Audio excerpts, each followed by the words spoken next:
Let's talk about how to get a huge wall of guitar sound in your mixes. In this video, I'm going to break down a few of the key things that you need to do to give your guitars a massive sense of space and what I like to call some momentum to make them sound massive in your song. Now, as a thank you for you spending your time with me today, in the description, I have a free link to download my rock and metal mixing cheat sheet. That sheet is great. You can print it out and have it on your desk with you as you're mixing. It has great starting points for pretty much every single instrument in a rock or metal song. Definitely go and grab that. This track is called Love and War. Here's the guitar tone we're working with. So let's hear it in the context of the mix.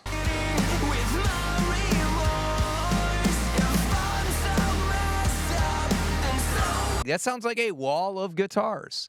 So let's break down exactly what I did to achieve that sound. The band supplied me with DI tracks.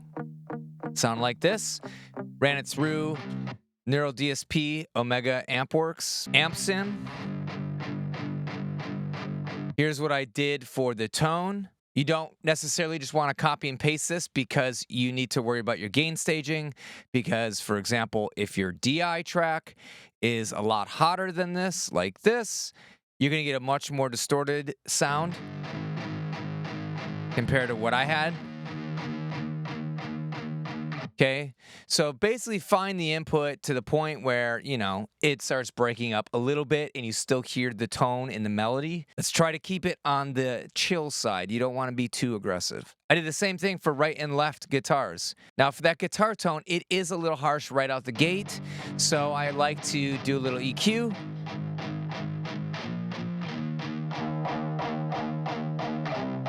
I can hear this kong, kong, kong, kong sound, right? That is always around 700 to 800 hertz. I always carve some of that out.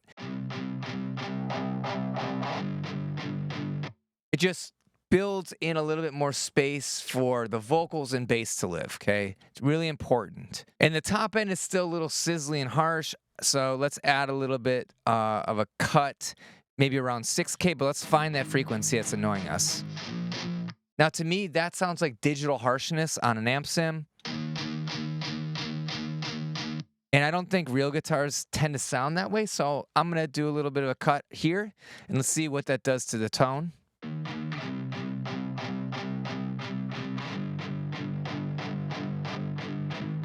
Makes it buttery smooth.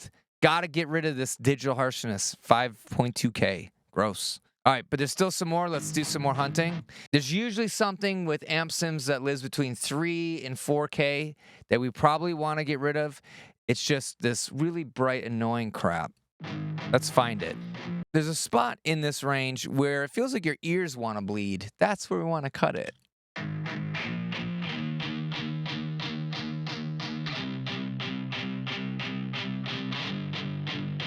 To me, that's pretty annoying.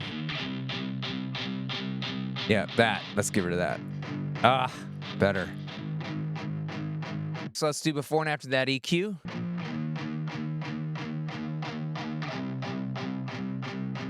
Just those 3 little moves clean that guitar up a ton.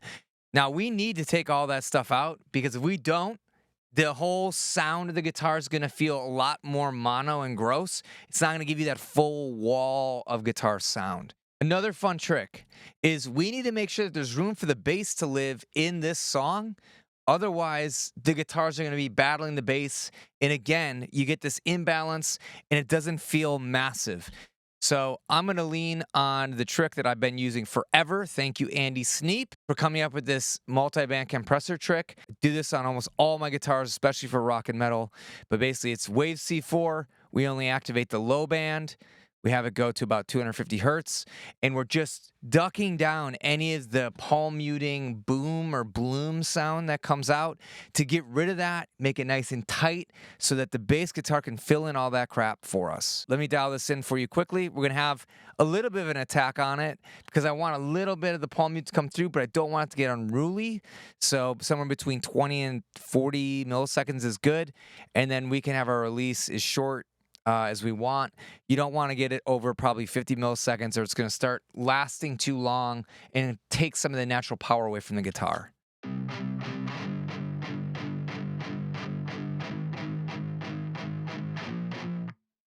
So actually, like right around here is where I feel the guitar still has a little aggression. If we get too fast, like down to 1 millisecond, it just loses its vibe.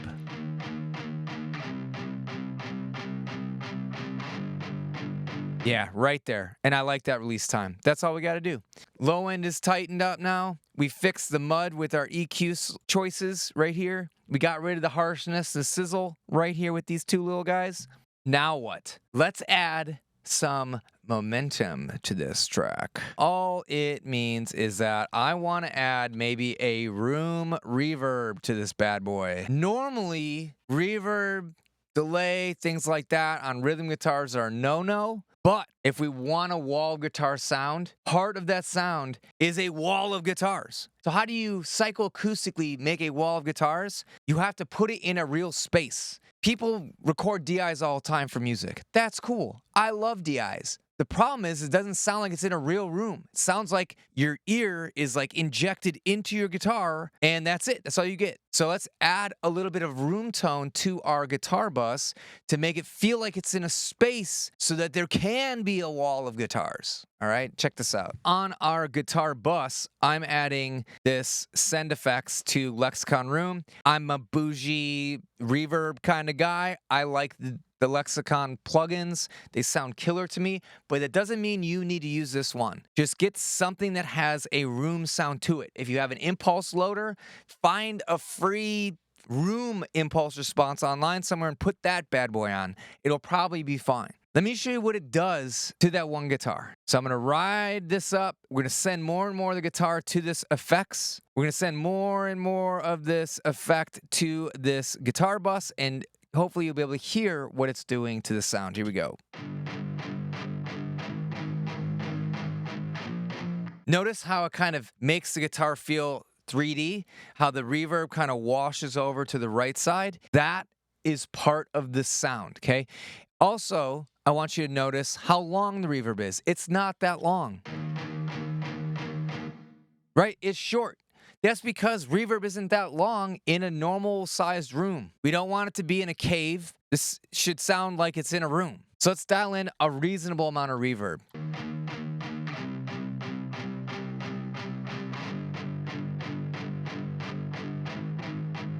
I'll go back and forth like I just showed until I just can't hear the reverb effect. And then that's about the right amount. Because when we get the song into mastering, it's going to bring all those subtle nuances to the surface.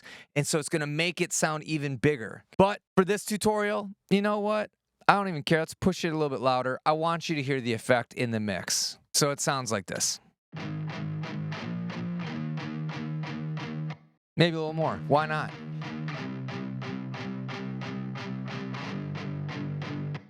Cool. Let's just leave it there. I have no shame. Now we are positioned to have a wall of guitars.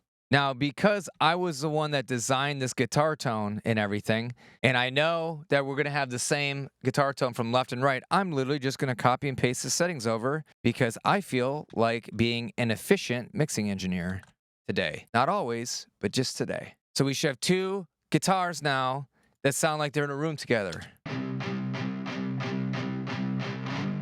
And when we stop it, we hear that little bit of room reverb wash through. That is the guitar sound that we need. Now, what if I told you something that's going to ruin everything that you've known up to this point? The other half of this secret to getting a wall of guitars is actually making your bass tone sound good. Yup. That's right. You're fooling yourself all the time thinking it's the guitar tone. Nope, it's the bass tone. Check out what I put together. Here we go.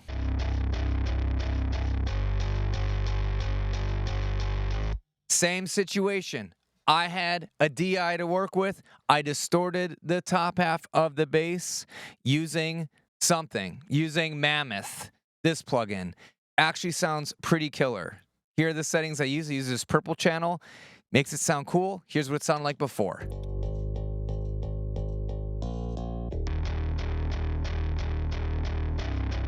Why did I distort the bass? Because it helps to blend with distorted guitars better and make you think it's actually the guitars, but it's the bass. The strings are way bigger on a bass. That's where all the meat and power of the track comes from. It's not the guitars, it's the bass. I'm also smashing this down using Waves L2 to lock it in. And then my homies from Bogren Digital came out with this IRDX core plugin. Sounds pretty cool on the distorted part of a bass guitar.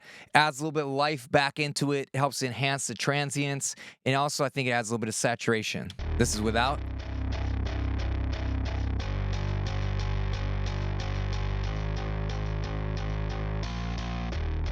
Just gives it a little bit of movement. It's very subtle in this context, but it does what I want it to do. Now, I also copied this DI and split the bass and made basically a sub bass track. It just has the bass DI, this EQ on it, and then a limiter. All I'm using this for is to get all the power and sub and low energy out of this track. This is what it sounds like. This low pass filter is at 180 hertz, so I'm literally just keeping like basically the sub energy. And then I have an 8 dB cut at 190 because guess what? The snare drum lives here. And this is kind of like a boomy area where the bass might not need to live anyways. One other key point, this is a linear phase EQ because I don't want to screw up the phase of my bass guitar when I'm summing the low end of this to whatever is left over in the low end of our gritty, distorted bass tone. When we put these two together, this is what we get. A sick bass guitar tone. Let's bring in the guitars that we just dialed in.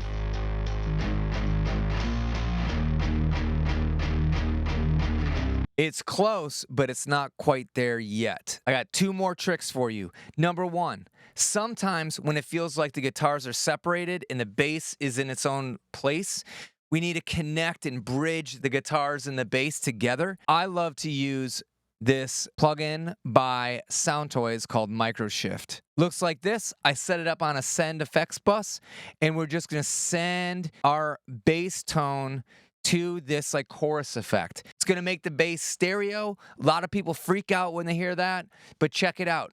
It fills in the gaps between the guitars and our bass, okay? We don't want to go crazy with it. We're not trying to make it sound like the bass is super spacious and wraps around your head. We just want to fill in those holes in the mix. We'll just listen to the bass.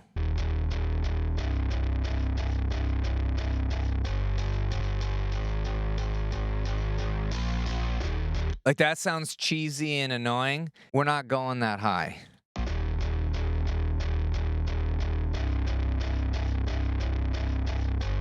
We're going like right around -10. It's just there to plug the holes in the mix.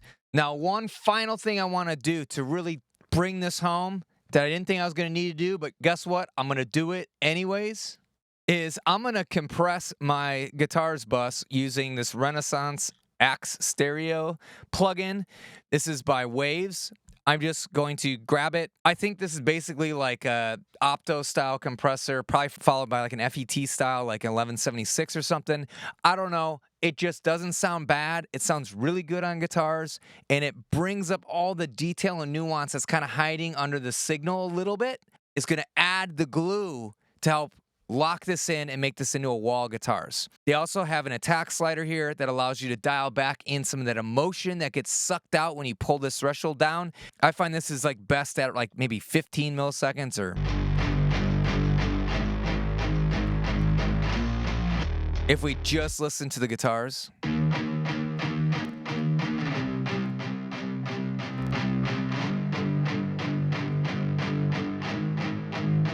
It adds length in between the palm mutes. That is the kind of thing we need to give our song the density that a wall of guitars sounds like, okay? Let's dial in the attack.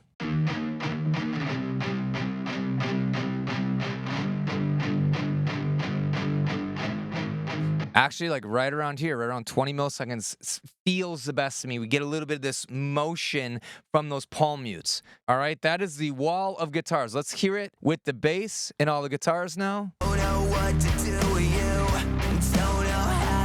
All right, let's hop to the chorus.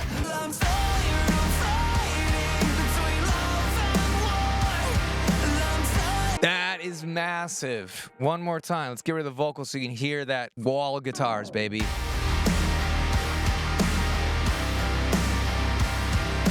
And that, my friends, is how you get a wall of guitar sound.